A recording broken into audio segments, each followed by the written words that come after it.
It is no secret that you can't survive without breathing. In healthcare, making sure that a patient can breathe and is breathing effectively are two main priorities. When you are caring for a patient who has trauma injuries, there are a lot of variables that can affect their ability to maintain an airway and to breathe effectively. It is important to understand how to identify impairments, intervene, and confirm effectiveness of any interventions. Goals of airway management in the trauma patient are all aimed at ensuring adequate tissue perfusion. If the airway is obstructed, the patient cannot maintain their airway, or they are not breathing effectively, then ultimately the patient's tissues and organs will suffer. Gas exchange is critical for survival and becomes even more important when a patient is fighting against severe injury. The goal of airway management is to keep it patent. This means that you must identify if the patient can keep their airway open on their own, as well as ensuring that there is nothing inhibiting the use of their airway.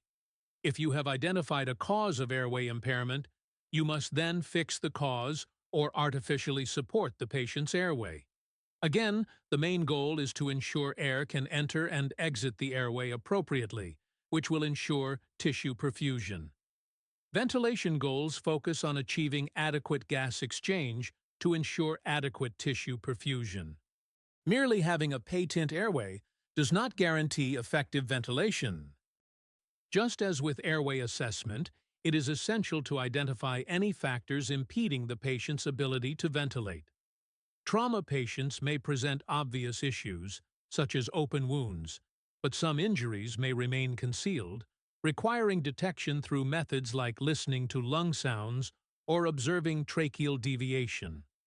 If you do identify an issue with ventilation, you must address the issue, which may require you to assist the patient with ventilation.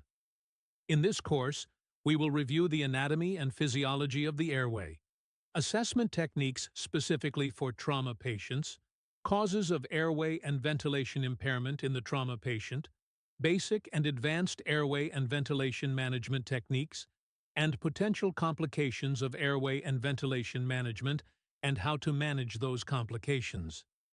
We will utilize case studies in order to solidify these techniques. Once you have completed this course, you will be able to recall components of each topic, including how to effectively manage airway and ventilation in a trauma patient.